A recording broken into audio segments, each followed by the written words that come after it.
นะโมตัสสะภะคะวะโตอะระหะโตสัมมาสัมพุทธัสสะนะโมตัสสะภะคะวะโตอะระหะโตสัมมาสัมพุทธัสสะนะโมตัสสะภะคะวะโตอะระหะโตสัมมาสัมพุทธัสสะ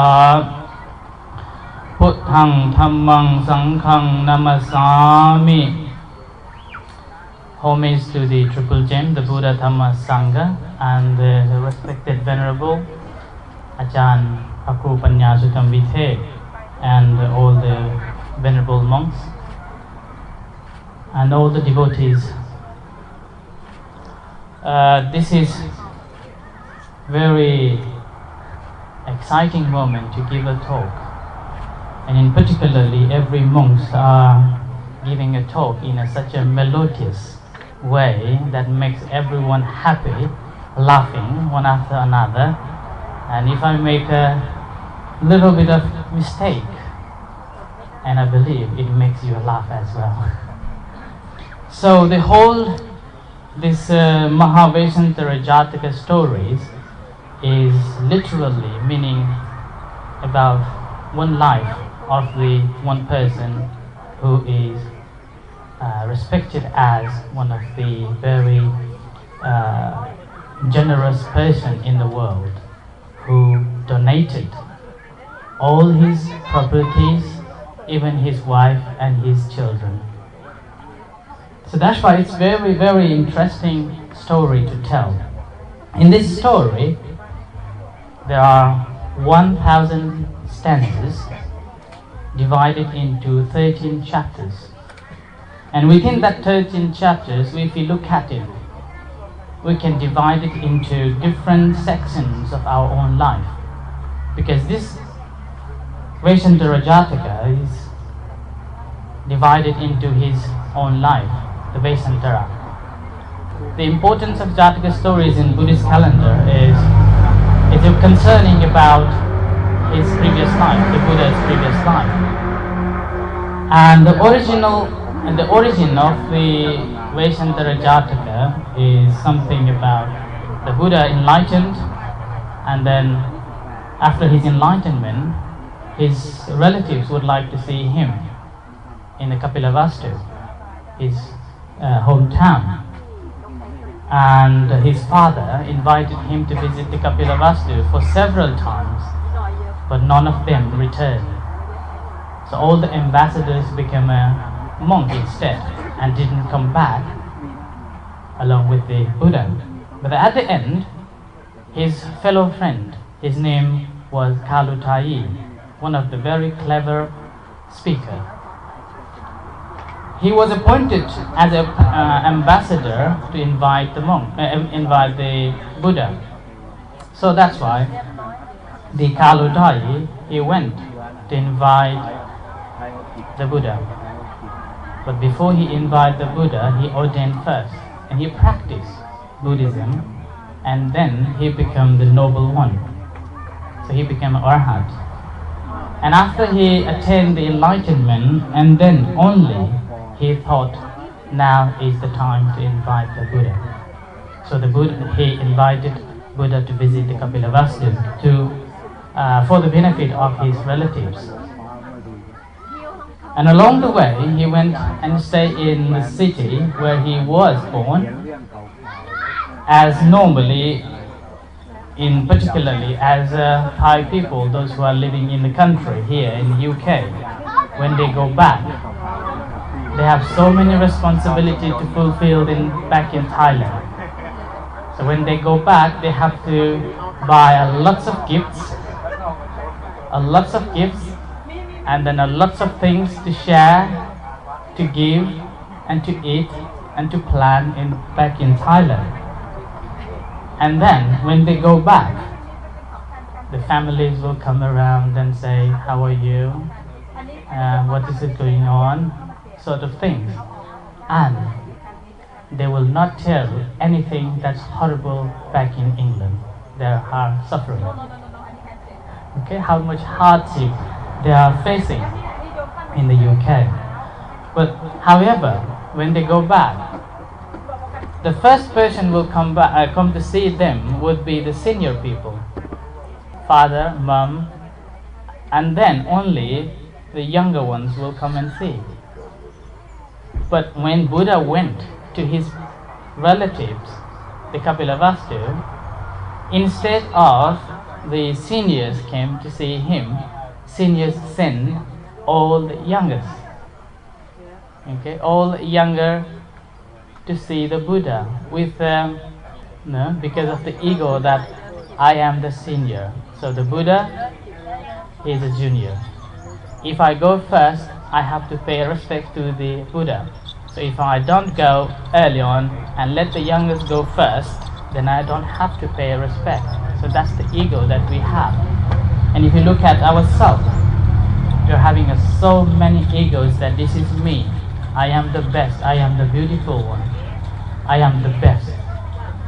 And as a result, whenever we do something that makes some difference, okay, and we can't go along with the people together, the same with that happened.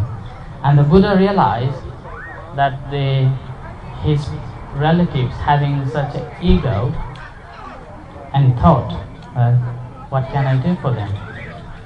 He was full enlightened knowledge, and he was wanting to share with them, but they weren't open their mind to accept the teachings. So that's why the Buddha showed the miracles, and that miracles is about the miracle that whatever you wish, if you want to be wet from the rain, you are. If you don't want to, you aren't. Sort of things, okay? And the most important of this, that's why, is after his miracle, and he taught his relatives, and his relatives became enlightened, and some of them became monks, and some of them became disciples of the Buddha. And having seen that, the monks asked the Buddha that why such things happen, and as a result, he told this story, his previous life, the Jataka story. And that Jataka story, this Vesantara Jataka, is one of the 547 stories. Okay, this is the last story in the 547 Jataka stories. And in this story, the Buddha, he mentioned and mainly about the charity, giving.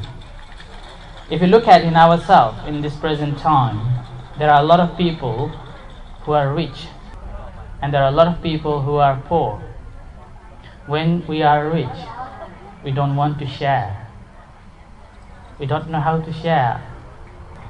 So, few weeks ago, I was reading a newspaper, and in that newspaper it says that one of the very wealthiest man, used to be a wealthiest man, but because of the recession, his business collapsed.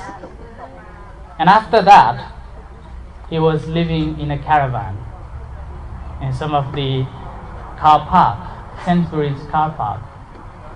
And after I heard that one, that makes me think that when we have money, when we are rich, you have got so many people around you.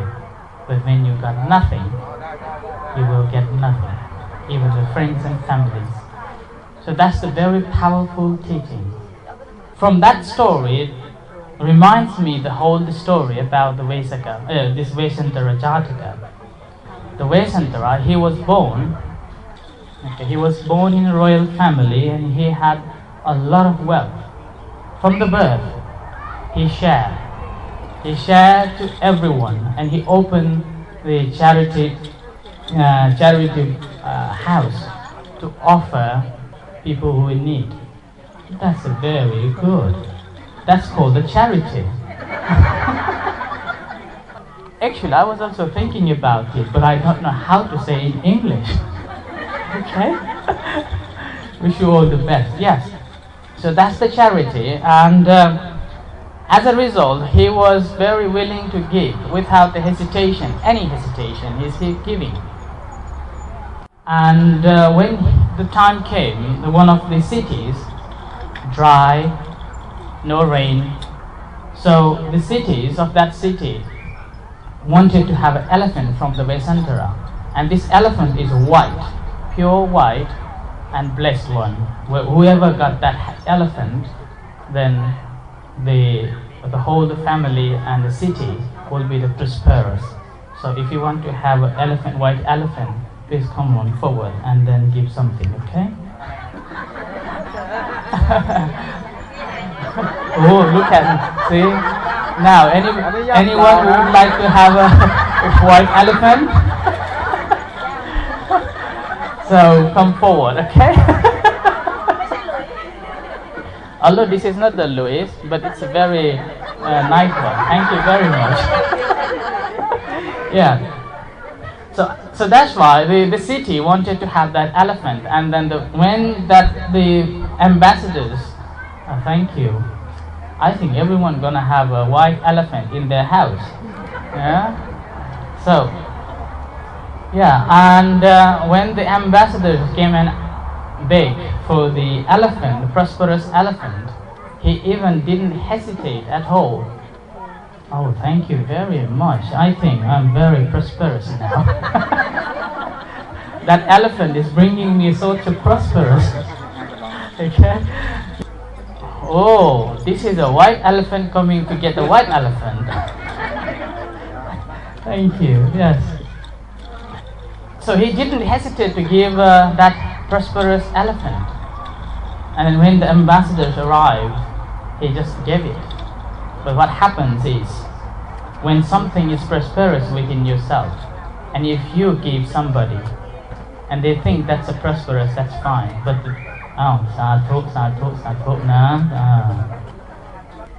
but the people of that country didn't want that elephant go away. So as a result, they demonstrate.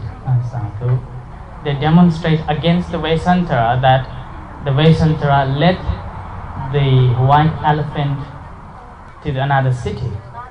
So then he was asked to leave. If you look at this story again, in our life, when we do some good actions, we have to sacrifice a lot.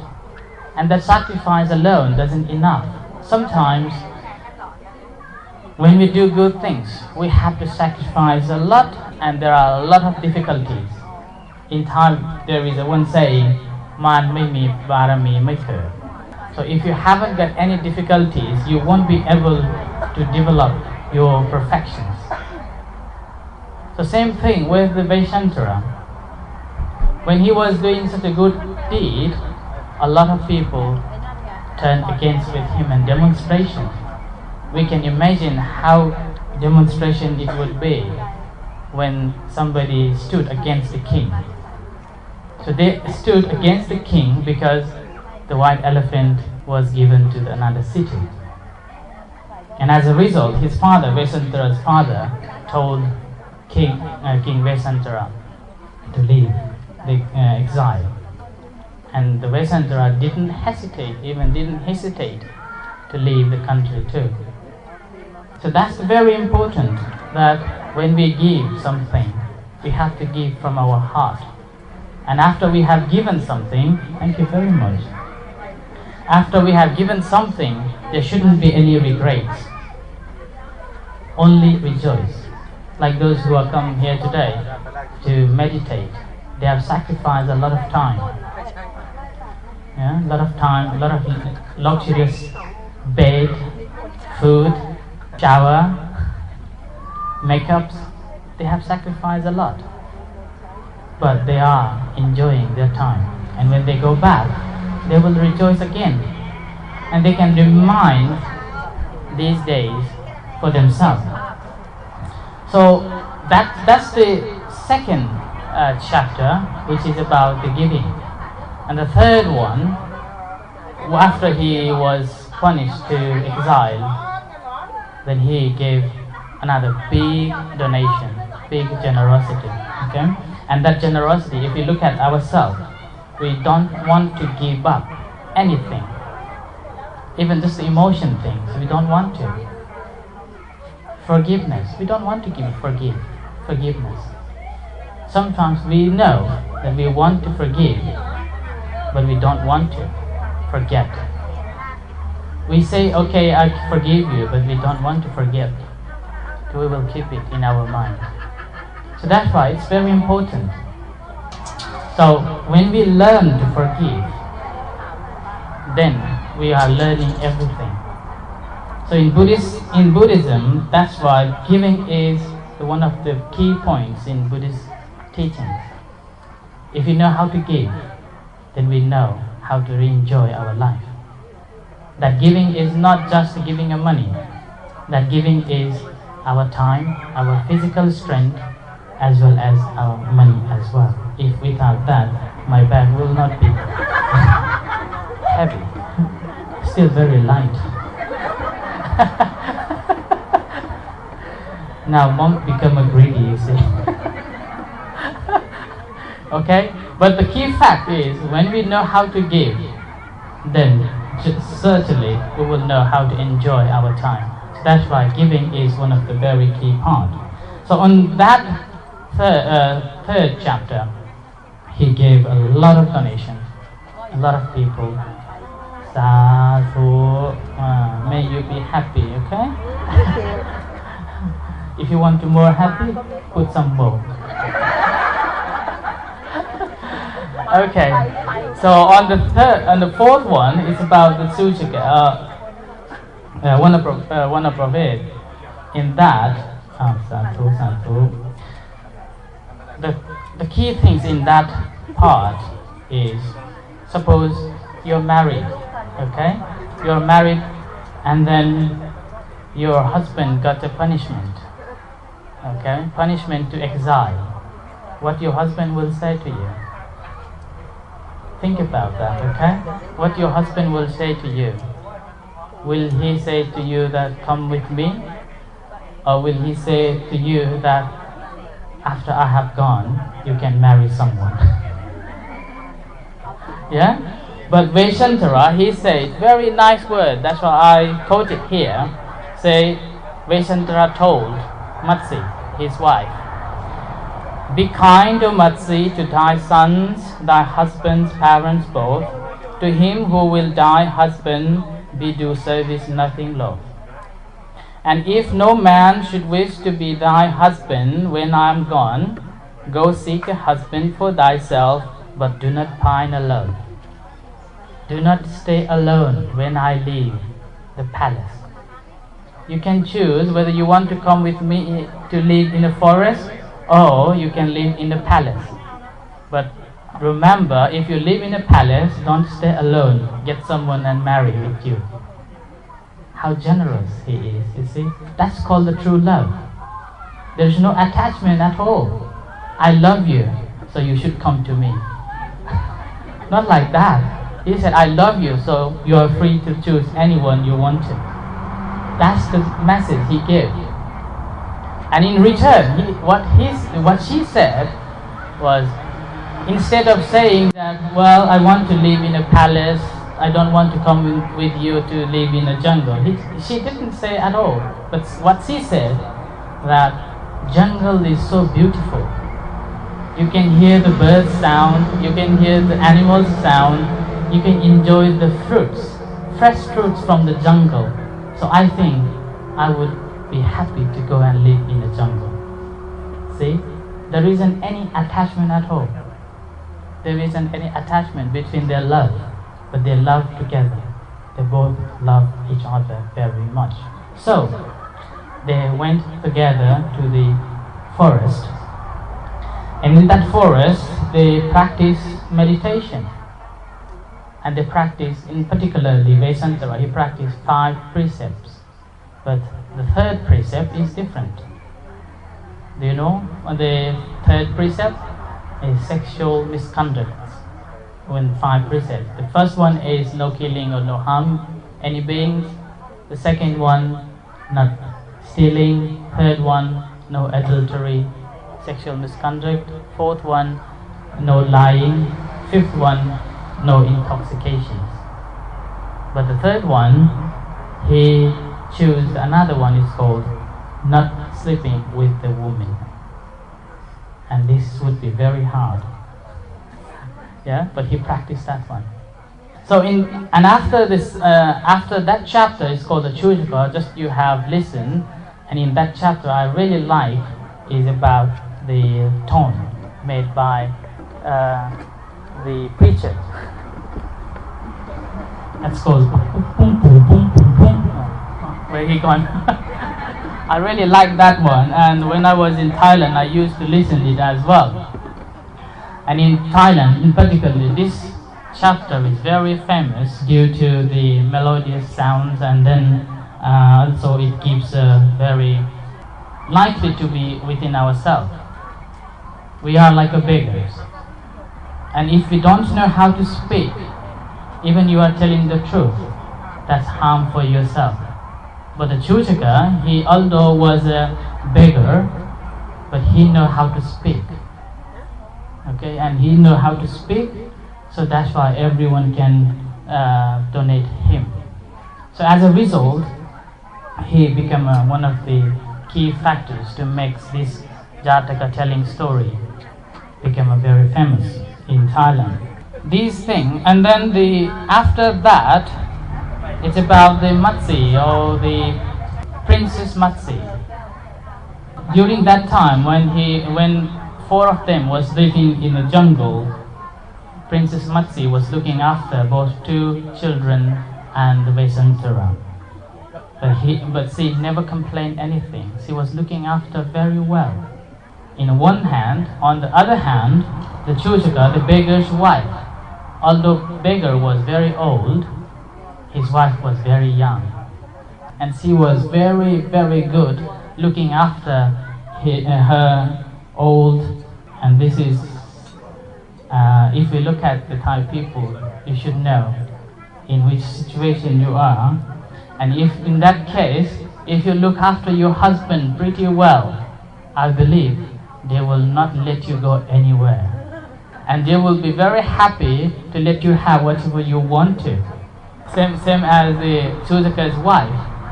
When she was blamed by her colleagues in the village, she told her husband that I don't want to go out from the house because everyone is cursing, teasing her, that she was doing very good. And then she went to ask his husband, go and get me a slave, otherwise I will not go out from the house. And Chujaka, he tried so many different ways to convince, okay, don't worry, you don't have to go out from the house. I will go and fetch the water, I will go and shopping for you, I will do everything outside the house. You just stay in the house. I will do everything for you. How lucky that girl, isn't it? Her husband is gonna do everything for her. But she wasn't happy. She wanted to serve. She wanted to look after her husband. So that's why she said, no, this is not the way we should practice. That's against the things that is happening. So I want to slave. I want to have a slave. Otherwise, I will not stay with you. I will go back. So be careful, gentlemen, in particularly, if you are listening this, be careful. Okay? If you don't give what they ask for, they will go back to Thailand.